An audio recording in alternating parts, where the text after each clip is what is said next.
कैसे आप लोग। तो चलिए, इससे पहले हम लोग मोल कॉन्सेप्ट की कुछ बातें कर रहे थे।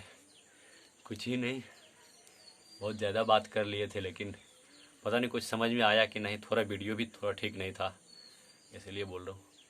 तो हम लोग क्या करते हैं, उसी चीज़ को थोड़ा रिकवर करते हैं और आगे बढ़ते हैं। ऐसा नहीं है कि कुछ भी नहीं पता चलेगा, कुछ ना कुछ उस वीडियो से पता चलता है। तो आप उस वीडियो में देख लीजिएगा, फिर हम लोग क्या करते हैं, आगे बढ़ते हैं। तो हम लोग मोल कॉन्सेप्ट में थे और मोल कॉन्सेप्ट के फर्स्ट टॉपिक को डिस्कस कर रहे थे, जो कि हम लोग का फर्स्ट टॉपिक जो था वो हम लोग का था कैलकुलेशन ऑफ मोल था। इसी का नाम हम लोग क्या किए थे, दे दिए थे बेसिक कॉन्सेप्ट के फॉर्म में। और इसमें हम लोग पता कर रहे थे कि मोल क्या होता है, और ये भी हम बताए थे कि मोल जो होता है, जैसे कि हम लोग मोल के बारे में बार बार पढ़ते रहते हैं कि मोल होता क्या है। हम लोग की केमिस्ट्री में लगातार मोल का यूज होता है। ऐसा नहीं है कि मोल कॉन्सेप्ट में सिर्फ यूज होगा मोल का। ये जब तक आपके लाइफ में केमिस्ट्री रहेगा तब तक मोल का यूज होगा। जब तक आपके लाइफ में केमिस्ट्री का यूज होगा तब तक मोल का यूज होगा। इसीलिए इसको ध्यान से पढ़िए। तो देखिए, हम लोग कैलकुलेशन ऑफ मोल की बात कर रहे थे, जिसका बेसिक कॉन्सेप्ट नाम दिए थे। तो मोल के बारे में बोल रहे थे कि मोल जो होता है वो मॉलिक्यूलर मास का यूनिट होता है। ये भी हम बताए थे कि mole is the unit of molecular mass. Mole is the unit of molecular mass, ये बता दिए थे। नोट कर लीजिए जो पहला देख रहे हैं।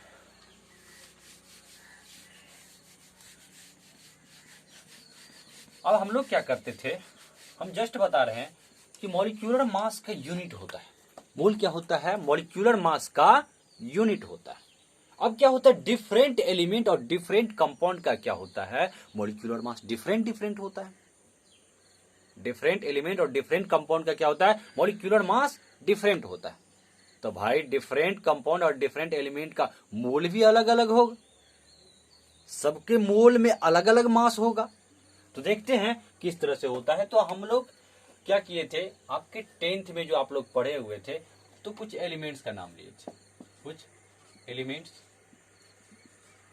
और यहां पर क्या किए थे, सिंबॉलिक रिप्रेजेंटेशन, जो आप लोग पढ़े हुए हैं, सिंबल। और यहां पर क्या किए थे, मॉलिक्यूलर मास।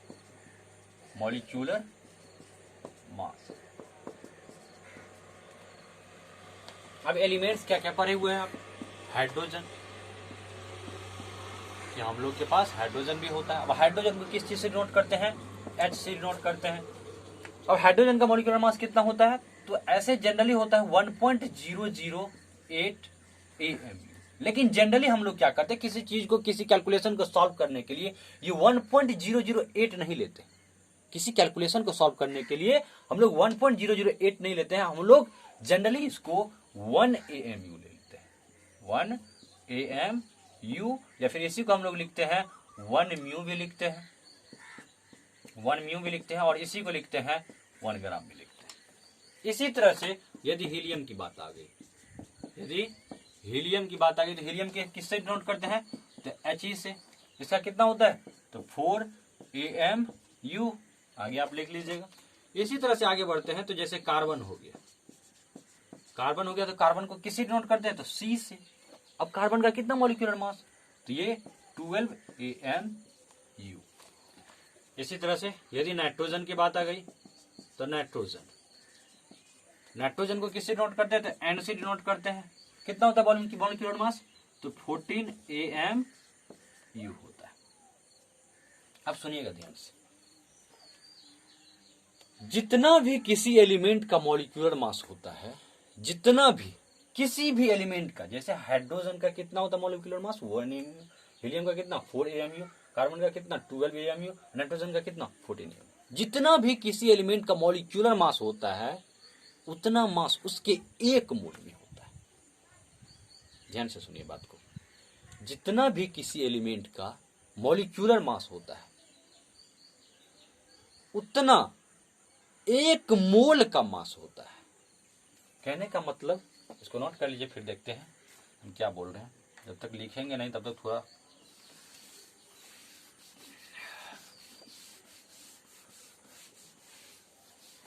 जैसे देखिए हम क्या लिख रहे हैं। Mass of 1 mole of hydrogen, 1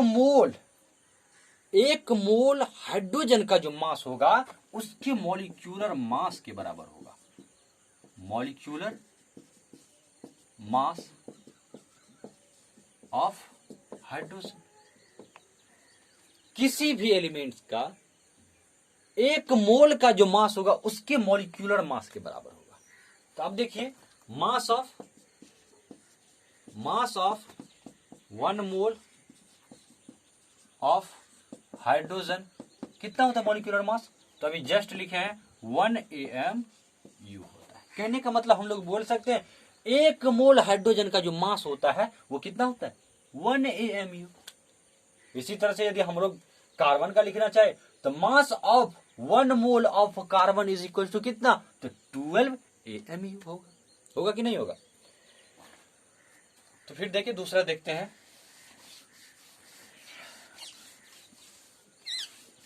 तो हम लोग दूसरे के बारे में बोल सकते हैं। Mass of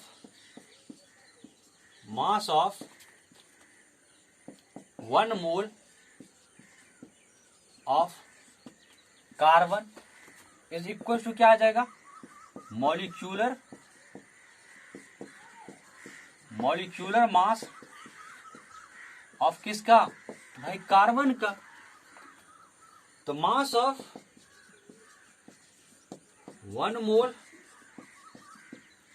of carbon is equal to कितना मॉलिक्यूलर मास होता है? तो 12 AMU। कहने का मतलब 1 मोल कार्बन का जो मास होगा वो कितना होगा? तो ये 12 AMU होगा, या 12 ग्राम होगा, या फिर 12 म्यू होगा।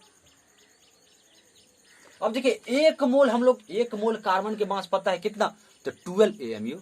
तो 2 मोल के नहीं निकाल सकते हैं, 5 मोल के नहीं निकाल सकते हैं, 8 मोल के नहीं निकाल सकते हैं, एकदम निकाल सकते हैं। 1 मोल में 12, तो 2 मोल में कितना? 24, 3 मोल में कितना? 12 तिया 36, 5 मोल में कितना? तो 12 पंचे 60। किसका? तो कार्बन का। तो mass of 5 mole of carbon is equal to कितना? तो 12 से मल्टीप्लाई कर देंगे 5 को, तो 12 पंचे 60 AMU होगा कि नहीं होगा? एक दो और देख लीजिए, फिर करते हैं।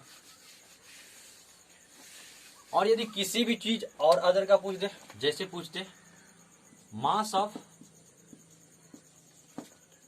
1 mole of calcium, mass of 1 mole of calcium, तो क्या होगा? इसके मॉलिक्यूलर मास के बराबर होगा। तो मॉलिक्यूलर मास ऑफ किसका? तो भाई कैल्शियम का। तो कितना? Mass of 1 mole of calcium is equal to कितना आ जाएगा? तो मॉलिक्यूलर मास कितना होता है कैल्शियम का? तो 40 AMU, या फिर इसी को आप बोल सकते हैं 40 ग्राम, या फिर आगे भी लिख सकते हैं, कोई दिक्कत नहीं है। कहने का मतलब 1 मोल में, किसी भी एलिमेंट का 1 मोल में जो मास होता है उसके मॉलिक्यूलर मास के बराबर आता है। भाई बात समझ में? 1 मोल में किसी भी एलिमेंट का जो मास होता है उसके मॉलिक्यूलर मास के बराबर आता है। कंपाउंड में भी आता है, अभी कंपाउंड का डिस्कशन करेंगे। ऐसा नहीं कि कंपाउंड को खा गए सर, ये एलिमेंट तो दे दी, खाएंगे नहीं, सब उल्टी करके आपको दे देंगे। नहीं भाई, उल्टी करके कह देंगे। देखिए mass of 1 mole of calcium is equal to 40 AMU, या फिर 40 ग्राम। इसी तरह से 1 मोल का यदि हम लोग किसी भी एलिमेंट का पता हो तो 2 मोल का निकाल सकते हैं, 5 मोल का निकाल सकते हैं, 7 मोल का निकाल सकते हैं, किसी भी तरह से पूछ दे तो हम लोग निकाल सकते हैं। तो जैसे देखिए हम लोग को क्वेश्चन पूछ दिया, इसको मिटाते हैं। जैसे हम लोग से पूछ दिया क्वेश्चन क्या पूछा? Find the mass of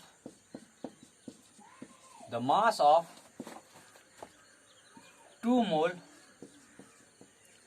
of nitrogen. हम लोग को बोल रहा है find the mass of 2 mole of nitrogen.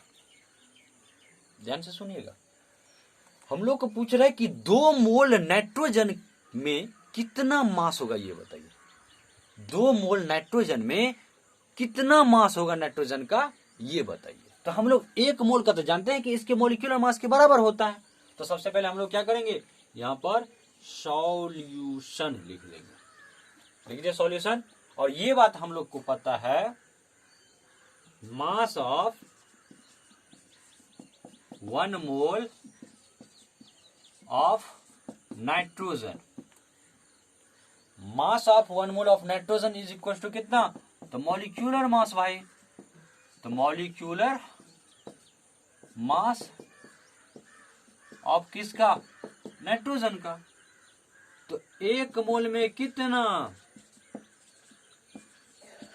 1 मोल में, यहां पर मास लिखना चाहे लिख सकते, इतना बड़ा लिखने में थोड़ा दिक्कत होता है। तो mass of 1 mole of nitrogen equal to कितना, तो 14 AMU। तो कितना में पूछ रहे थे, 2 मोल में, तो 1 में 14, तो इसीलिए 2 मोल में तो कितना, तो 14 AMU इंटू 2, तो कितना, 14 दूना 82, बाक बुड़बाक, 14 दूना 28 AMU हो गया। इसी तरह से हम लोग को 5 मोल में पूछ दे, 10 मोल में पूछ दे, क्या फर्क पड़ता, तू पूछो ना भाई, तू पूछ के दिखाओ, इतना हिम्मत है ना तो तुम पूछ के दिखाओ। नोट कर लीजिए, एक क्वेश्चन और करते फिर कंपाउंड की ओर चलते हैं। मिटा दें,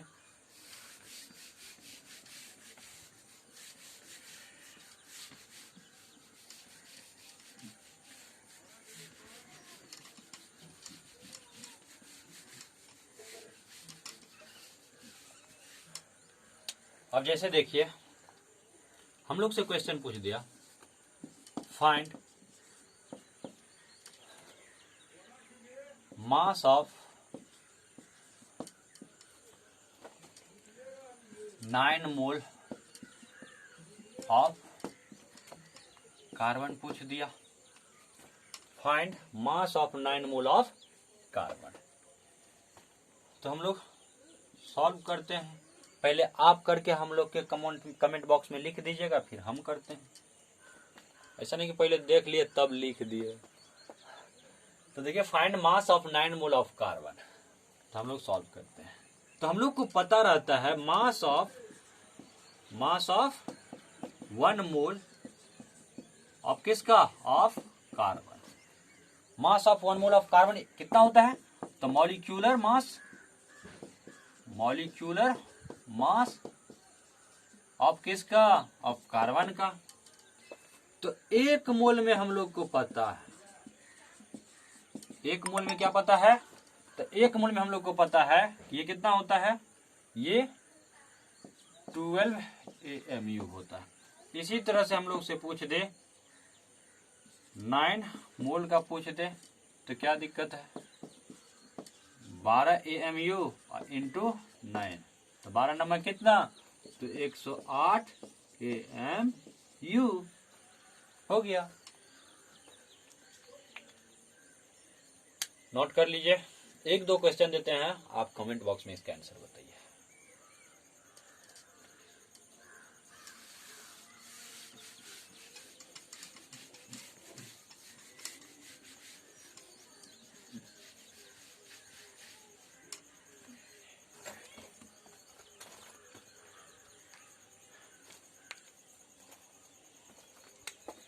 क्वेश्चन है आपके लिए,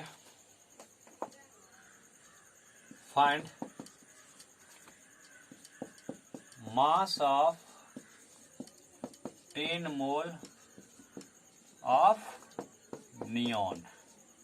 ये आपको बताना है, हमको नहीं, कमेंट बॉक्स में। Find mass of 12.5 mole of scandium, ये आपको बताना है कमेंट बॉक्स में।